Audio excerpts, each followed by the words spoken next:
So originally I was going to put off making this video until I saw some nice weather out, but then I thought the nice weather might not ever come, and I am pretty busy these days. So I figured I'd go ahead and make this now. Oh shit.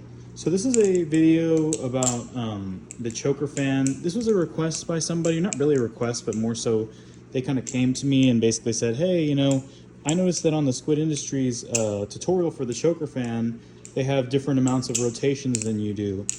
Is there a reason why that is? Can you explain it? And so I just basically was like, yeah, I'll look into it and get the answer back to you. But what I kind of realized while doing it was that a lot of this time that I've been flipping, I've gotten so used to my modified versions of tricks, that I've forgotten that sometimes if you've been flipping for a while, people need to be able to see or hear.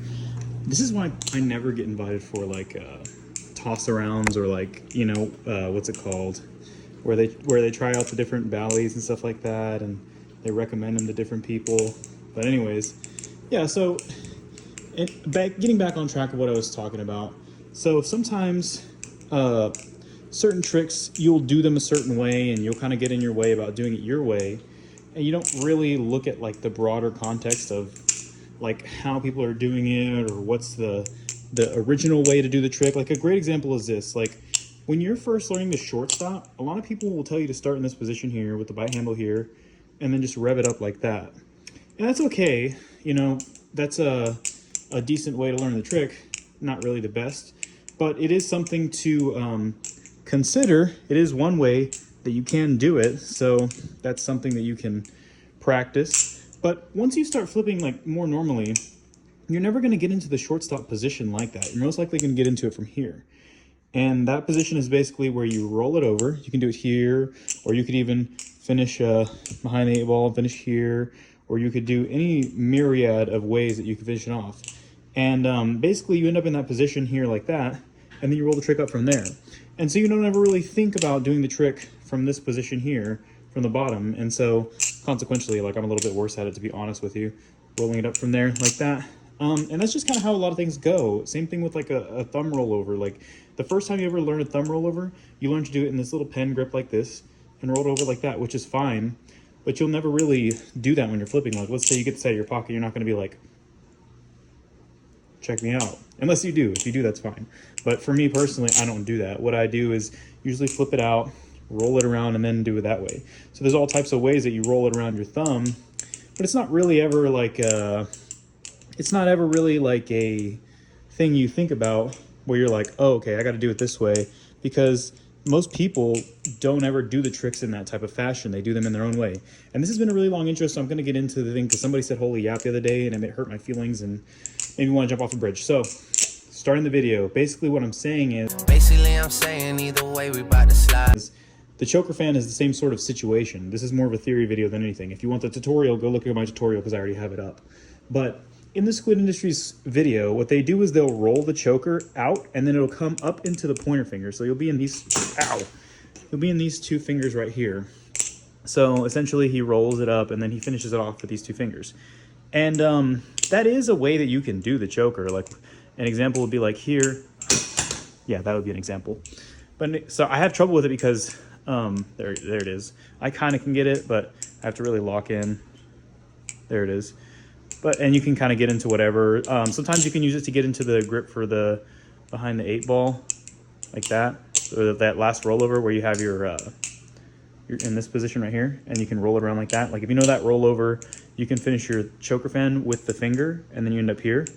So like I'll show you where I regularly end up in my normal choker fan. It's been a long day. I usually end up right about here.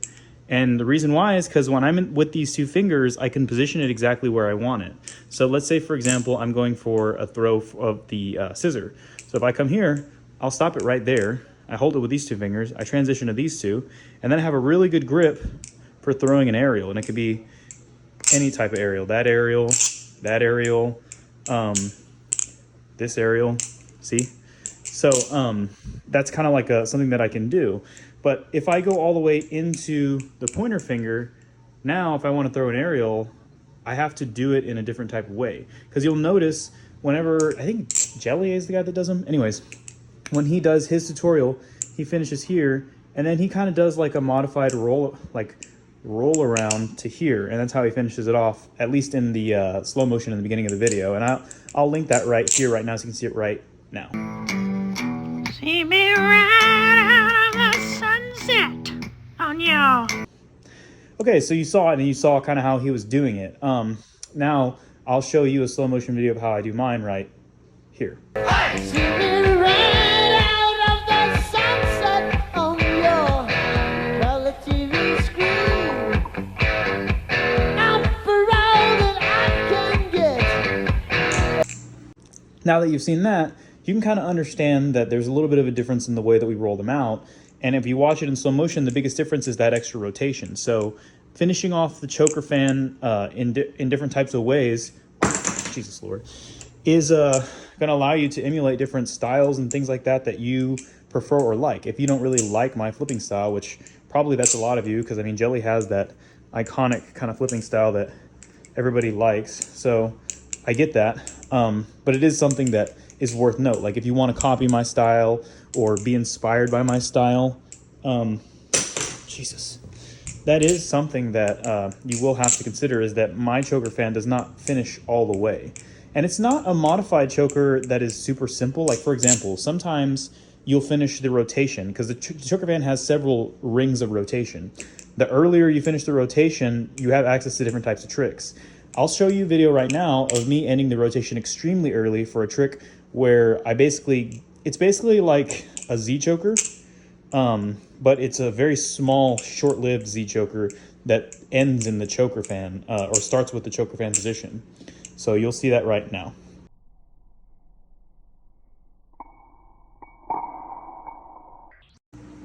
And as you can see, that's a shorter version, but also to demonstrate how you can go into a longer version, I will now show you a clip of me doing that same type of trick, but with one extra rotation in it that I do with the pointer fingers, and it lands in the same style of grip essentially, or it's just the opposite grip.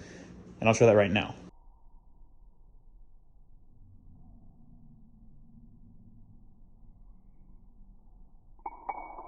So yeah, as you can see, there's a lot of variety to tricks, and when you get more advanced and into your flipping style later on, you'll start to realize that like tricks and how they're done are really just a recommendation. And you know, it doesn't necessarily matter how textbook the trick is done.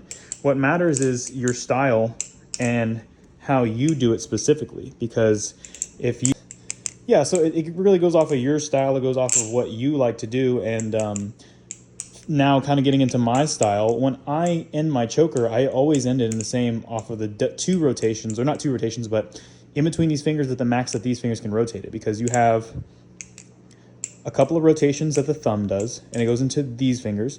These fingers, these two, your middle and your ring, will do the bulk of the rotations. And then you kind of go back up into these two pointing fingers. So you start with the thumb and your middle, you go into your middle and your ring, and then you go to your pointer and your middle finger.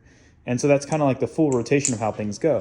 But you can kind of end it wherever you want, depending on where you want to position the blade. And as you get better and better at flipping, you'll slowly start to realize where you have avenues for certain things and where you don't. And you'll start to develop your style based on that. And, you know, so it goes. You know, that's kind of how the cookie crumbles when you're trying to learn your style and trying to figure out what works for you, because everybody has a different type of way that they flip. And so it's important when you're looking at tricks when you're first starting, not saying that the person who asked me is a beginner, they might be more advanced than I am, probably they are by now, but it's just a way of knowing that when you get a little more advanced, the tricks are fluid and they can kind of work with you and your style to do what you need to accomplish. And so I hope that this kind of helped enlighten somebody or give somebody some insight as to how the tricks kind of go and what kind of things they can expect to consider, or how they should be looking at tricks, or how I look at tricks. At least I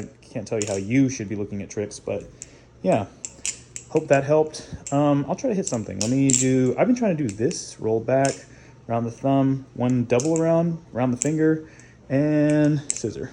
Nice. All right, guys, rock on.